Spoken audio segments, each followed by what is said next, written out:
Olá pessoal, nosso vídeo da sexta-feira dirá respeito ao que hoje foi a pauta do dia.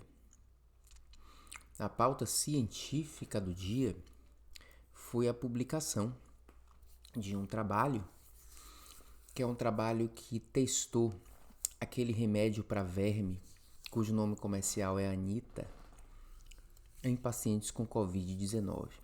Um ensaio clínico randomizado, financiado pelo CNPq, e que não é que ele tenha sido publicado hoje. Os resultados foram disponibilizados em formato preprint para quem quiser ler. Essa disponibilização dos resultados criou um hype e foi o assunto realmente comentado nos dias no meio científico, inclusive no Twitter, nas redes sociais que tem um perfil mais científico, ok? Então, já que eu estou trazendo esse estudo para o meu vídeo da sexta-feira, vocês podem estar imaginando que eu vou fazer uma análise crítica dessa evidência científica, como normalmente a gente faz. Uma análise metodológica. Mas o que eu quero, na verdade, pegando esse trabalho e essa pauta do dia como gancho, é discutir com vocês quem está determinando essa pauta científica. Quem deve determinar essa pauta científica do mundo e do país, diária, semanal, mensal, anual, o que é relevante e que nós devemos discutir.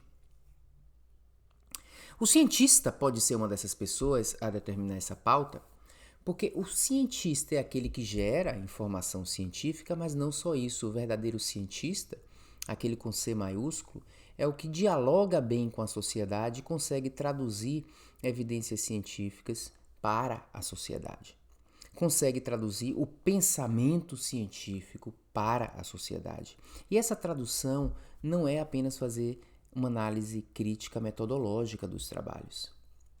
Porque o pensamento científico ele é maior do que o pensamento de metodologia científica.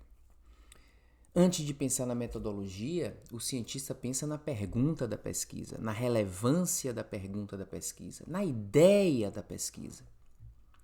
E como peça essencial para o letramento científico da sociedade está a compreensão da pergunta da pesquisa, das perguntas de pesquisa, de hipóteses científicas.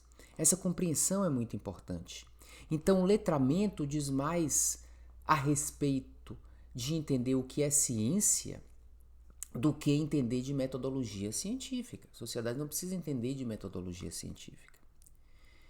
Então, o que eu penso é que nosso dever, no momento que surge um estudo como esse, mais do que discutir que o método do trabalho é ruim, é discutir por que esse trabalho foi realizado. E, portanto, eu não vou discutir esse trabalho hoje aqui. Eu quero discutir e trazer em questão por que hipóteses esdrúxulas são testadas e por que o Brasil tem se destacado em fazer ensaios clínicos com hipóteses esdrúxulas na era Covid. Por que esses estudos são financiados? E se forem publicados, por que são lidos ou viram a pauta do dia com nossos comentários?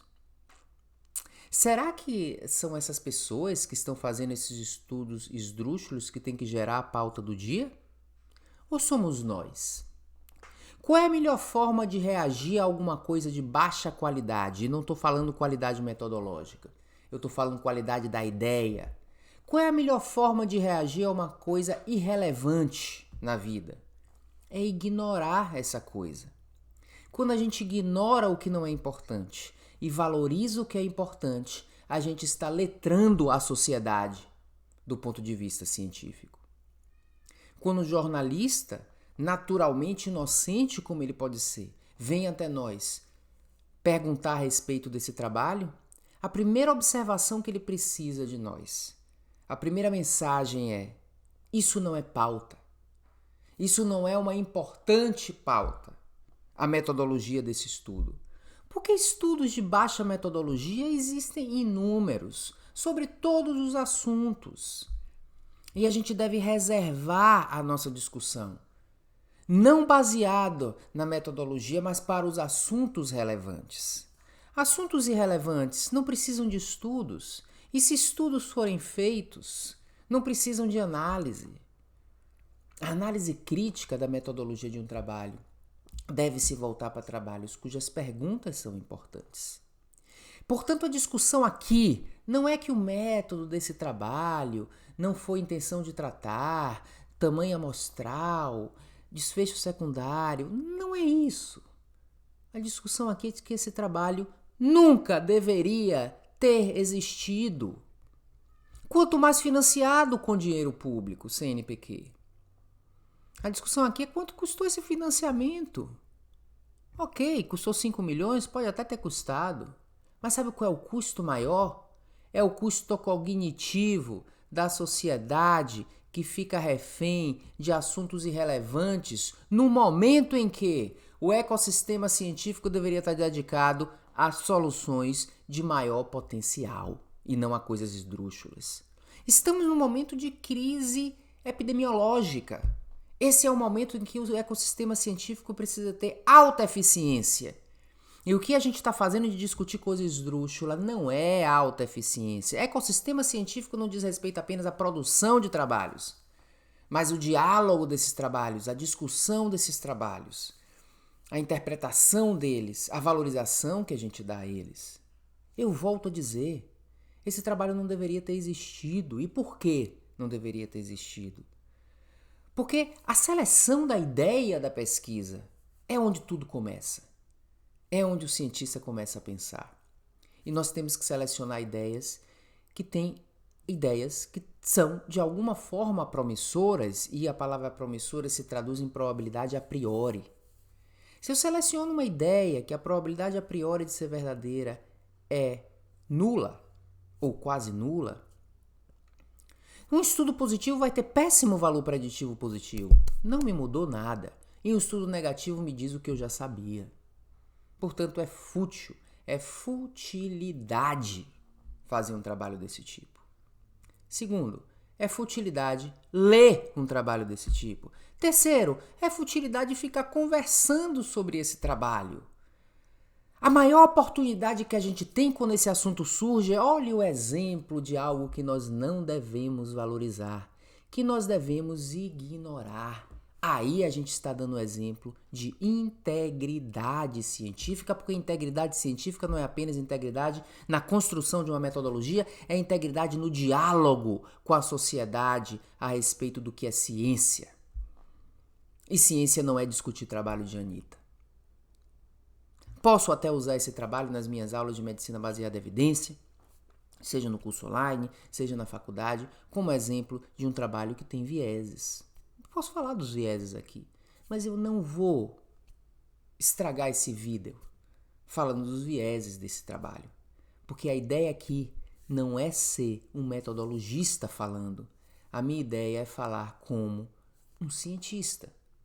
É trazer a perspectiva científica e não metodológica. A ciência precisa de uma boa metodologia, mas não é só metodologia. Ciência é ciência com C maiúsculo quando ao lado da metodologia existe racionalidade, existe pensamento científico. O cientista é aquele que faz boas perguntas e não que faz boa metodologia. Boa metodologia é a obrigação do pesquisador. O cientista com C maiúsculo é aquele que faz boas perguntas.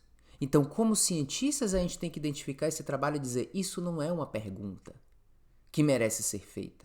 Esse não é um estudo que merece ser realizado, que merece ser financiado, que merece ser publicado. E se publicado, não merece ser lido, muito menos nós passarmos o dia comentando esse estudo. Essa é a mensagem principal. E eu deixo aqui a pergunta, quanto custou o financiamento desse estudo esdrúxulo?